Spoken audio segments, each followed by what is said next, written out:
Light. Now we bring you a discussion on combating digital arrest and related malpractices by cyber criminals. The participants are Nishant Kumar, Director, Indian Cybercrime Coordination Center, and Alok Rai, Akashvani Correspondent. The Ministry of Home Affairs has recently issued a warning that cybercriminals posing as government officials are trapping unsuspecting citizens in their fraudulent nets. These scammers threaten individuals with arrest, demanding money or personal information. To discuss this and the measures being taken to combat such malpractices, we have with us Director of the Indian Cybercrime Coordination Center, I4C, Sri Nishant Kumar. Thank you for joining us, sir. Sir, could you explain what digital arrest scams are and how they operate? Recently, we have seen surge in a type of modus operandi of cyber criminals, in which these cyber criminals are posing as law enforcement agency officials like, police personnel, customs, CBI, IB, and even TRI. So they normally call citizen and then they are telling that some parcel has been received which is having illegal items like drugs, like multiple SIMs and other things. So they intimidate the citizen whom they are calling, and then they ask them to remain in front of their eyes online. And when the person says that please do not arrest me like this, then they say at least then you have to switch on your Skype or your online devices, and then you have to be seated in front of the eyes of those fake police officials or those fake enforcement agency officials. They are also creating studio type of environment where video call comes and the victim sees that it's real police is sitting in some police station, and then they are keeping an eye on them. So they remain confined inside their homes only, but in front of a digital device where they are monitored through a webcam. So this type of arrest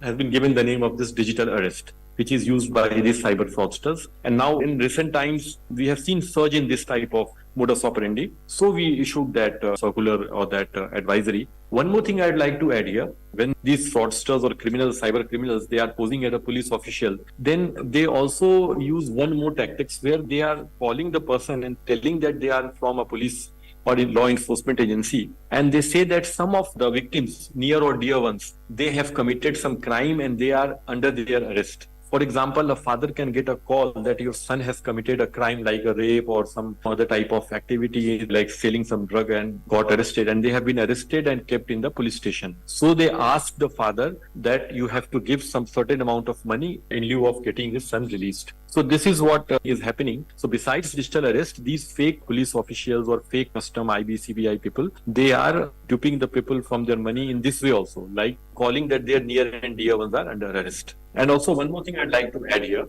that with AI and deep fake things, which has become very common for people to use, they are also mimicking the voice of the victim's relatives. So that a father, when gets a call that his son is arrested, they also make him listen some voice which appears like it is his son who is calling. So people get easily fooled or defrauded by this technique. Sir, what should someone do if they receive such a call or a message? The person should, first of all, what happens, they are taking benefit or advantage of a person's getting frightened or getting under panic. So first thing is that we should not lose our cool. We should be patient and try to first ascertain the claim that the person is making. Like suppose he says that your son is under arrest. First we should try to call to my son or to his near and dear ones who are there. Suppose he's remote area, means maybe studying in a college in Bangalore, then either you call your son. If he's not reachable, you can call his friend and try to find out whether he's really under arrest or not. Because most of the time that the person whom they are talking about is safe. We are getting under the trap of those criminals. So first thing we do not need to lose our cool. Second is we should try to ascertain the facts that they are claiming. Suppose you have not sent a parcel, then how can your parcel get caught somewhere? And the real police or any other enforcement agency, they do not call and ask money on telephone. So you should understand that these are some fake things which are happening. So you should be wise enough and patient enough, and then you should take informed decision. Do not get panicked. This is the first thing.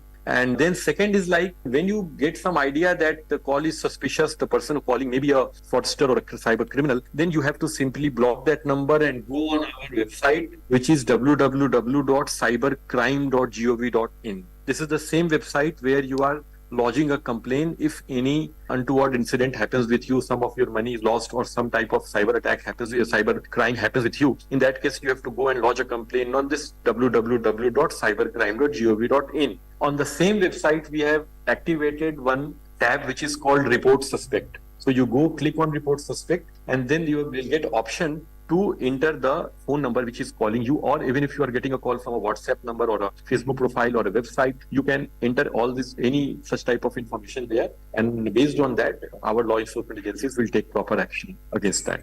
Sir, are there any more signs that can help identify these scams? If you go on looking at the modus operandi, then these modus operandi are changing every day. Sometimes you get click and earn, sometimes you get money sitting at home, sometimes you get double your money, and an investment scam which we call. Right, So sir. if you go in the root cause, you will find that there are 2-3 major things which these criminals are exploiting, and these are our weaknesses of normal human weaknesses. Like, first is greed. If you think that I can earn money in a very easy and very quick manner, then some offer comes to you which looks too good to be true. In that case, you should understand that there can be it can be a tactics of a cyber criminal. So we should be alert and try to check the facts of any such claim. So whenever they are, you can see there is an online post or online offer which is exploiting the greed inside us. We should be alerted. Second is, if you feel that these offers or online calls, they are exploiting the fear under us, like we talked about digital arrest. We talked about this fake parcel scam, or your near and dear one got arrested, or even sometime we get that by today evening your electricity will go off because you have not paid the bill, despite the fact that you have paid it. So in these cases, they are trying to exploit the fear inside you. So whenever such type of thing happens, you should be alerted, and then you should go and check the facts first instead of getting panicked and paying the money. Third is alertness. Like if you get a video call from unknown numbers, then you should try to avoid taking up those calls, because in those video calls, most of the times they are doing some untoward activities, and then the video call screenshot is recorded and you are victim of sextortion. We should be careful in this way, that if an online offer is coming, you should see if it is too good to be true, it is exploiting your fear, your greed, or your carelessness. In those cases, these are signs of cyber crimes. Sir, what are some of the proactive steps that I4C is taking to prevent such scams?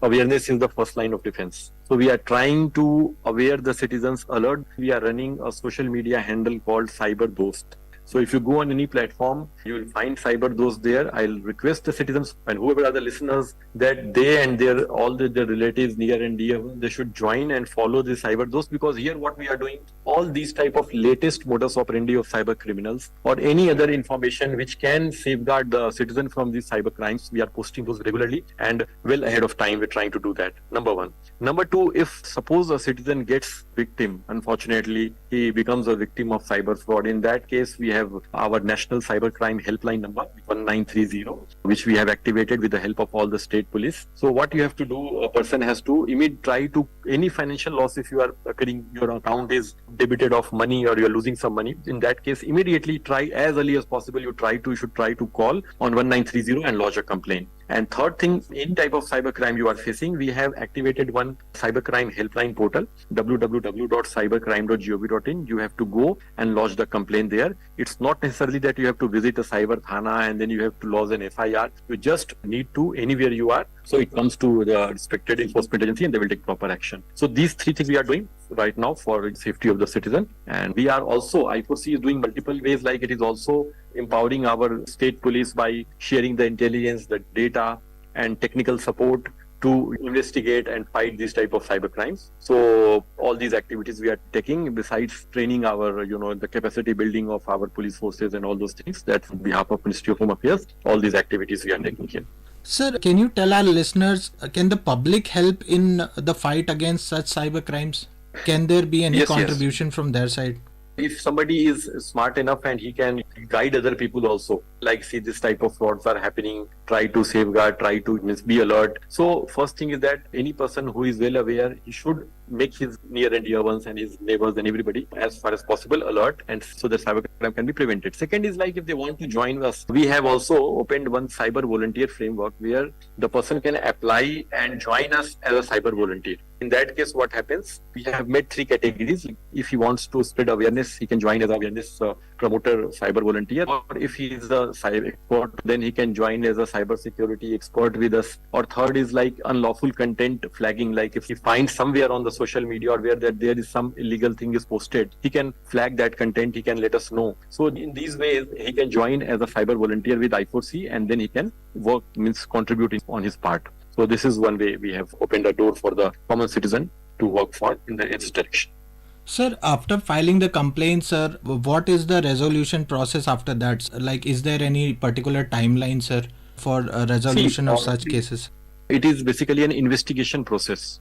Like suppose somebody has lost a money, he has filed a complaint. What immediately we can do, the best part is that in case of financial losses, we are in constant touch with the banks and all the financial institutions. So what we try to do, we try to freeze the money which is going in the hand of fraudsters as early as possible. So in that case, that is the first action that we take. Second is like, if it depends upon the nature of the complaint and what is the complexity of the complaint, the investigations are done by the police, local police, the state police. So we forward that depending upon the nature of the and severity of the cases, the time can be varied in taking but of course you can track, because you get an acknowledgement number on the portal. And based on that number, you can always track the status of your, either through the local police and where the case is registered. It goes automatically, you are posting on the portal, but it goes to the local police where it is being investigated. So the person can get a track of that, what is happening in his case. So in this way, it is done. Sir, are there other institutions like say RBI also helping I4C or other law enforcement agencies in tackling such cases, sir? Yes, see, whenever such type of case happens, depending upon the nature of the case, it depends like who all are involved. Like banks are for financial fraud, if you say, banks and RBI are always in constant touch with us because RBI, issues guidelines for banks. Now banks are having mule accounts and where processors are using to park the money.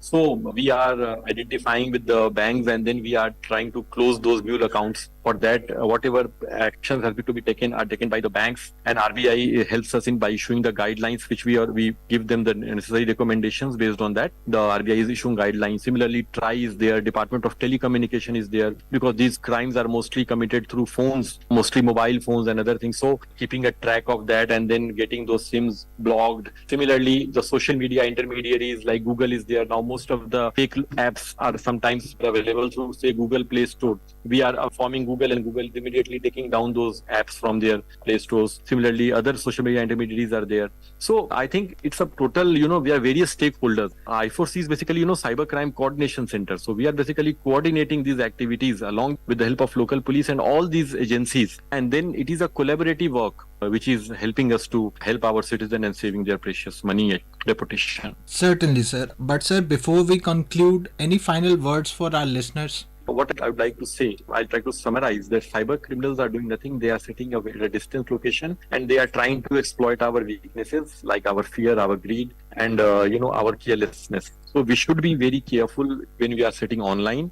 And then any offer which is looking too good to be true or which is causing panic or fear into it, it's showing some urgency. So that do it immediately. In that case, you should be doubly sure. So try to be smart, wise, patient, and then first check the facts, then proceed. So this will keep you safe from cyber criminals. Unfortunately, if you become a victim, always remember two things.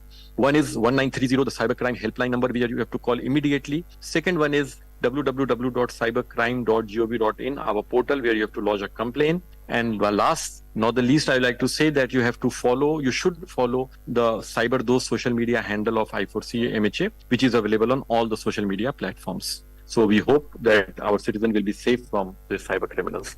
Sir, thank you for joining us today and enlightening us on the topic of combating digital arrest and related malpractices by cyber criminals. Listeners, let's stay alert and safeguard our digital lives. You were listening to a discussion on combating digital arrest and related malpractices by cyber criminals.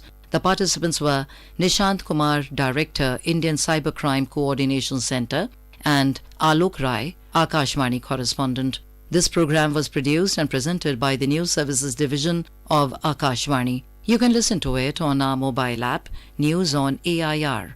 This program is also available on our YouTube channel, News on AIR Official. You may share your feedback about this program through email at airnsttalks@gmail.com or WhatsApp on 928 909 4044.